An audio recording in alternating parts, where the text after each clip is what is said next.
네, 반갑습니다, 여러분. 조코피TV 조현일입니다. 설 연휴 잘 보내셨죠? 주말이 끼어있긴 합니다만, 또 긴 연휴, 또 맛있는 음식 많이 드시면서 또 가족들과 또 친지들과 좋은 시간 보내셨기를 기원하면서 앤서니 데이비스에 대한 이야기를 해볼까 합니다. 자, 데이비스, 뱀 아데바요, 또 빅터 웬반야마, 굉장히 수비를 잘하는 빅맨들이 많습니다. 또 루디 고베어, 야니스 아데토쿤보 같은 선수들도 빼놓을 수가 없고, 브룩 로페즈도 마찬가지죠. 자, 그렇기 때문에 마커스 스마트가 올해 수비수상을 받기 전까지 거의 디포이는 빅맨의 전유물이었습니다. 자, 그러다 보니까 데이비스나 또 아데바요처럼 본인의 수비에 대한 엄청난 프라이드가 있는 선수들은 디포이를 받지 못한 부분에 대해서 굉장히 좀 섭섭해하거나 울분을 토하는 경우가 많았어요. 자, 그런데 최근에 이 앤서니 데이비스가 재밌는 인터뷰를 해서 저희가 한번 이 내용을 정리해보고 또 제 사견을 덧붙이는 그런 컨텐츠를 만들어 봤습니다. 자, 앤서니 데이비스가 클러치 포인트와 인터뷰를 가졌습니다. 이 샴즈 카나리아와 함께 이야기를 나눴었는데, 올해의 수비수상은 빅터 웬반야마 쪽으로 유리하게 이야기가 전개되는 듯하다라고 발언을 했습니다. 자, 더불어서 평균 4개의 블락샷이 대단하긴 하지만 이 블락샷만으로도 디포이를 논하는 게 맞는 일인지는 모르겠다 라면서 약간은 갸우뚱했어요. 그러니까 데이비스는 과거에도 내가 최고의 수비수다, 내가 디포이는 한 번쯤은 받았어야 됐다, 굉장히 좋게 말하면 본인의 수비에 대한 자부심이 있었고, 나쁘게 말하면 같은 산을 가지고 몇 년째 징징거리고 있어요. 그런데 웬반야마 이제 비교가 되고, 또 웬반야마는 본인보다 10살 이상 차이가 나는 좀 까마득한 이런 어린 선수잖아요. 그런데 올 시즌에 웬반야마의 올해 수비수상이 사실상 거의 절반 이상 확정된 상황이다 보니까 데이비스가 딱히 이 상황이 좀 유쾌하진 않은 것 같습니다. 자, 이 이야기를 들은 웬비가 반박했습니다만 굉장히 좀 점잖게 이야기를 했습니다. 웬비는 AD의 인터뷰에 대해서 나는 개인 수상에 대한 욕심은 없다, 그리고 그 발언에 대해서 신경 쓰지 않는다, 나에게 가장 달콤한 보상은 팀 승리다 라면서 대수롭지 않다는 반응을 내보였습니다. 웬반야마 역시도 사실 블락샷은 평균 4개 정도이지만 실질적으로 웬반야마가 인사이드에 있을 때 아예 상대 공격의 루트가 바뀌는 경우가 허다합니다. 이거는 공격의 스킴 자체를 변화시킬 수 있다는 뜻이에요. 단순히 4개의 블락, 1개의 스틸, 혹은 2개의 스틸, 2개의 블락을 기록하는 게 중요한 게 아니라 이 선수의 존재 때문에 어떤 식으로 상대 공격의 형태가 바뀌는지를 더욱더 살펴야 되는 게 이 디포이를 받을 수 있는 선수의 자격을 저는 부여한다고 생각을 해요. 그런 측면에서 놓고 보자면, 자, 웬반야마 이제 2년 차인데 지난 시즌에 비해서 3점도 엄청나게 많이 던지고 빅맨이 아니라 빅윙으로서 뛰다 보니까 보통은 수비를 등한시하는 경우가 있죠. 하지만 웬비는 그러지 않는다는 겁니다. 평균 블락 개수도 그렇고 1차 스탯, 2차 스탯도 마찬가지지만 기본적으로 내가 할 일을 하면서 본인이 스텝백도 던지고 사이드 스텝도 던지고 로고샷도 던지고 미드레인지 게임도 가져가고 서커스샷, 원맨 엘리웁 이런 플레이를 하기 때문에 저는 웬반야마가 기본적으로 굉장히 좋은 수비수이기도 하지만 또 본인이 지금 마음껏 뛰어놀 수 있는 환경에서 흔히 젊은 선수들이 수비를 등한시하는 경우가 있는데 웬반야마는 그러지 않는다. 그리고 수치가 유지되고 또 웬반야마로 인해서 상대 공격의 형태 자체가 바뀌는 부분에 있어서는 저는 웬반야마를 따를 자는 많지 않다고 생각을 해요. 자, 그렇기 때문에 웬반야마의 이런 겸손한 이야기는 아니지만 굉장히 무언가 좀 통달한 듯한 그런 인터뷰 자체는 아주 호감형입니다. 자, 디포이를 받을 만하긴 하죠. 누구? 앤서니 데이비스. 자, 그런데 뉴올리언스 시절에 AD의 팀 동료였던 드마커스 커즌스가 이렇게 이야기를 했습니다. AD는 최고의 수비수가 맞다. 최소 한 번 이상은 디포이를 받았어야 했고 이미 AD는 완성형 수비수다. 자, 하지만 지금의 발언은 시기가 너무 늦었다. 불평은 루디 고베어가 디포이를 거머쥘 때 했어야 됐다. 웬비는 차원이 다른 수비수다. 이를 받아들여야 한다 라고 이야기를 했습니다. 웬일러 커즌스가 좀 맞는 말을 하긴 했습니다만 또 루디 고베어를 걸고 넘어지죠. 네, 루디 고베어는 전현직 NBA 선수들이 아주 만만하게 보고 까는 그런 대상이 돼버렸는데 저는 그렇게 생각을 해요. 커즌스의 저 말은 80% 이상은 맞지만 사족을 붙였다. 불평은 루디 고베어가 디포이를 거머쥘 때 했어야 됐다 라고 이야기를 했지만, 만약에 투표인단이 AD가 루디 고베어보다 수비를 잘한다고 생각했다면 루디 고베어가 받았던 4번의 수상 가운데 1번은 뺏었을 거예요. 그런데 뺏지 못했다? 고베어보다 안 된다는 겁니다. 그런데 본인은 이제 그 부분을 받아들이지 못하는 것 같고, 그 다음에 고베어를 또 무시하는 세력도 많고, 여기에다가 2년 차의 웬반야마가 완전히 올해 수비상을 거의 굳힌 듯한 내러티브가 있다 보니까 앤서니 데이비스가 굉장히 불만이 좀 있는 것처럼 보입니다. 물론 본인이 자청해서 인터뷰를 한 건 아니죠. 클러치 스포츠에서 샴즈가 이제 그렇게 물어봤기 때문에 이야기를 하는 거긴 하지만, 제 개인적으로는 정말 AD가 받을만 했다면 주지 않았을까? 그런 생각을 합니다. 자, 그렇다면 웸비는 진짜 블럭샷 원툴일까요?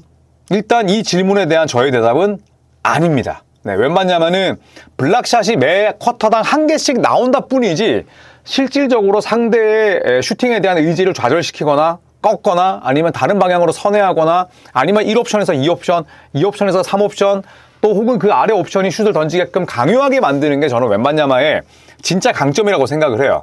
자, 올 시즌 웸비의 수비 지표 39경기 33.2분 뛰면서 리바운드 10.8개, 수비 리바운드도 중요합니다. 왜냐하면 수비의 끝은 수비 리바운드입니다. 그렇기 때문에 수비 리바운드를 얼마나 걷어내느냐도 디포이를 볼 때 굉장히 중요하게 삼는 지표입니다. 자, 1.1 스틸, 3.9 블락이니까 스토크, 스틸과 블락의 합이 무려 5입니다. 5. 단순히 1차 스탯만 봐도 스틸과 블락의 이 허슬 수치가 5예요. 자, 그 다음에 개인 수비 레이팅이 105.2, 아래쪽에 AD 보시면 108.3, AD보다 훨씬 더 뛰어나죠. 자, 팀 수비 레이팅은 18입니다만 AD보다도 즉 레이커스보다도 샌안토니오의 수비가 더 뛰어납니다. 이거는 누구 때문일까요? 웸비 때문이죠. 레이커스의 성적이 샌안토니오보다 훨씬 좋지만 팀 수비는 샌안토니오가 한 수비고 이 팀 수비를 완전히 바꿔놓은 체질을 개선한 선수가 웸비이기 때문에 일단 얼핏 봐도 AD보다 모든 지표에서는 앞섭니다. 자, AD 42경기 34.3분 지금 복부 통증으로 인해서 약 일주일 동안 나오지 못합니다만 올 시즌에도 건강을 유지했죠. 11.9 리바운드, 수비 리바운드 9개, 웸비보다 오히려 더 나은 부분도 있고요. 1.3 스틸, 2.1 블락, 단순히 1차 스탯만 놓고 보자면 3.4, 5개 웸비와는 차이가 좀 있습니다. 자, 그리고 개인 수비 레이팅은 108.3, 자, 웬만냐마보다는 떨어지고요. 팀 수비 레이팅 레이커스 22위입니다. 저는 개인적으로 올해 수비수상을 받는 선수가 되기 위해서는 내 수비력도 뛰어나지만 나로 인해서 팀 디펜스, 팀 수비 레이팅이 큰 폭으로 오르거나 그러지 않을 팀인데 그래도 중위권 정도는 하는 팀의 선수에게 가야 된다고 생각을 해요. 자, 그렇다면 웸비가 받지 못할 이유는 없다. 기록이 이를 증명하고 팀 디펜스의 차원을 끌어올리고 그 다음에 상대 공격의 스킴을 바꾸게 만드는데 AD도 좋은 수비수죠. AD도 좋은 수비수지만 AD가 못 받았을 때, 루디 고베어가 받았을 때, 야니스가 받았을 때, 또 웸비가 받게 된다면 AD는 다 그 세 명보다 수비력, 수비 지배력이 떨어지기 때문에 못 받은 거예요. 그런데 이걸 내가 인정 못한다면 그건 좀 편협하지 않을까. 물론 그 선수의 경쟁심, 향상심, 또 내 수비에 대한 자부심, 자존심, 자존감 다 있을 수 있지만 이게 반복되면 청중들은 이제 피곤해지는 거죠. 자, 그래서 내가 올해 수비수상을 받아야 된다라고 대표적으로 징징거리는 두 사람이 있죠. 바로 AD와 아데바요입니다. 또 공교롭게도 아데바요는 지난 시즌에 그런 얘기 했었죠. 앤서니 데이비스가 리그 최고의 수비수다. 이제 루디 고베어를 우회적으로는 무시한 건 아니지만 AD가 최고의 수비수다 이렇게 얘기를 했었는데 이 두 명은 본인의 수비에 대한 엄청난 자부심과 또 내가 한 번쯤은 디포이를 받았어야 됐다라고 공통적으로 이야기한 인물들이에요. 자, 그런데 제가 17, 18 시즌 때부터 살펴봤습니다. 디포이 득표를 1위가 루디 고베어, 2위가 엠비드, 3위가 앤서니 데이비스. 이때는 아데바요는 애기였고요. 자, 18, 19 시즌 1위가 루디 고베어, 2위가 야니스, 아데바요와 앤서니 데이비스는 10위권 바깥이었습니다. 자, 그리고 19, 20 시즌 야니스가 1위, 데이비스가 2위, 3위가 고베어, 5위가 아데바요. 이제 아데바요가 점점 올라오는 시기였고 AD 입장에서는 2020 시즌, 2020년이 굉장히 아쉬웠겠죠. 이때가 가장 디포이에 가까웠었는데 결국 야니스에게 밀렸고 야니스가 수상한 게 이상한 일은 아닙니다. 야니스에게 뺏겼다라는 표현이 사용될 수는 있지만 야니스가 앤서니 데이비스가 받아야 될 상을 부당하게 뺏어갔다라는 표현은 잘못된 거죠. 그렇다면 우리는 데이비스가 수비는 잘했고 이때가 가장 디포에 가까웠지만 결국 야니스의 수비 지배력을 넘지 못했다. 이렇게 볼 수밖에 없는 거죠. 그리고 그 이후에는 2020-21 시즌 루디 고베어가 1위, 벤 시몬스 2위, 아데바요 4위, 데이비스 부상 때문에 없었어요. 21-22 시즌 1위가 마커스 스마트, 게리 페이튼 이후로 처음으로 포인트 가드 포지션이 받았죠. 2위가 미켈 브리치스, 4위가 뱀 아데바요, 그 다음에 앤서니 데이비스 없었습니다. 자, 그 다음에 2022-23 시즌 1위가 자렌 잭슨 주니어, 2위가 브룩 로페즈, 그리고 뱀 아데바요가 5위, 그 다음에 앤서니 데이비스 없었습니다. 자, 그리고 지난 시즌 1위가 루디 고베어, 2위가 웬반야마, 3위가 아데바요, 4위가 데이비스. 그러니까 앤서니 데이비스는 디포 2위가 한 번밖에 없었어요.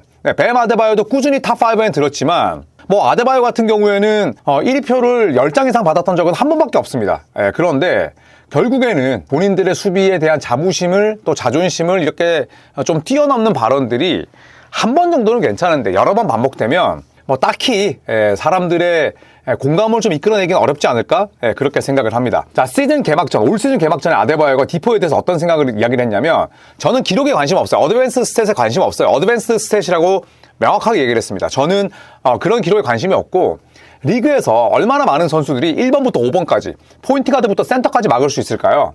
감독의 수비 전략이 무엇이든 간에 죄다 할 수 있어야 됩니다. 그게 바로 디포이죠. 하지만 언론은 스틸과 블락 수치만 챙깁니다. 자, 이렇게 찡찡거렸어요. 자, 그런데 현실을 보면 2020년 5위 1위표 2장, 21년 4위 1위표 1장, 22년 4위 1위표 13장, 이때가 제일 많이 받았고 유일하게 1위표를 두 자리 받았던 때였지만 어쨌든 4위였습니다. 23년 5위 1위표 1장, 24년 3위 1위표 3장.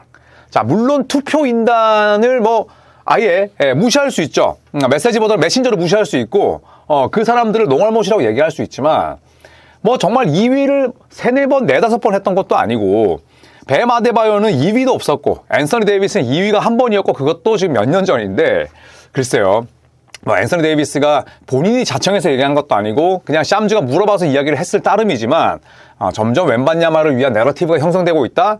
네, 저는 데이비스의 인성, 데이비스의 매너 굉장히 좋아하고 그렇기 때문에 제가 앤서니 데이비스를 판타지 리그에서 2년 연속 뽑았지만 조금은 좀 남을 이렇게 또 인정할 수 있는 그런 아량과 배포도 필요하지 않을까 생각을 합니다. 물론 아데바요나 데이비스가 그런 투쟁심, 경쟁심이 있었기 때문에 지금 NBA 최고의 빅맨으로 성장을 하긴 했습니다만 그렇다고 해서 웬반야마가 올 시즌 이 추세대로 갔을 때 받는 게 이상하다. 이거는 말이 안 되는 거고요.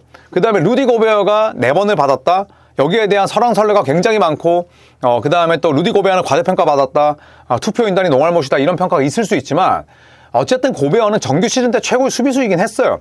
플레이오프에서 털린 거는 디포이랑 아무 관계 없습니다. 왜냐? 정규 시즌 퍼포먼스만을 보고 뽑는 거기 때문에. 자, 그래서 저는 글쎄요, 뭐 올해의 수비수 마커스 스마트가 가드로서 받았을 때 굉장히 신선하긴 했습니다만 제가 디포이에 대해서 가지고 있는 불만은 이제 너무 빅맨들 위주로 가는 거 아니냐. 왜냐하면 이제 빅맨이 뭐 아데바요 이야기처럼 1번도 막아야 돼, 2번도 막아야 돼, 스위치도 해야 돼, 도움 수비도 가야 돼, 블리치도 해야 돼, 할 일이 너무 많은데 가드도 마찬가지거든요.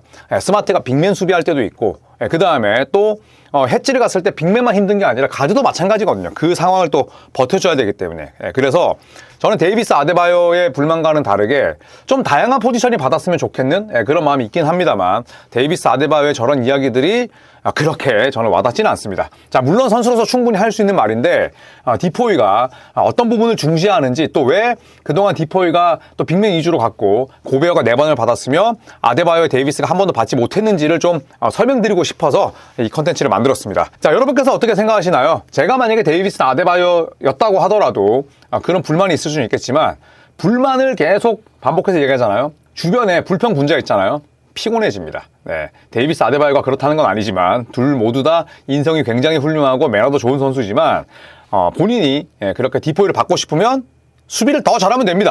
네, 그런 메시지를 전하면서 이번 컨텐츠 마치도록 하겠습니다. 자, 이제 곧 트레이드 데드라인입니다. 저희가 다음 주 화요일에는 동부 직관 이벤트에 대한 라방을 할 거고요. 목요일에는 10시부터 다음날 새벽 5시까지 7시간 동안 트레이드 생방 라이브를 할 겁니다. 네, 그렇기 때문에 여러분들 많이 들어와 주시고요. 자, 이제 13원이 얼마 안 남았잖아요, 여러분. 구독 꽉 눌러주시면서 저희 컨텐츠 봐주시면 감사하겠습니다. 고맙습니다.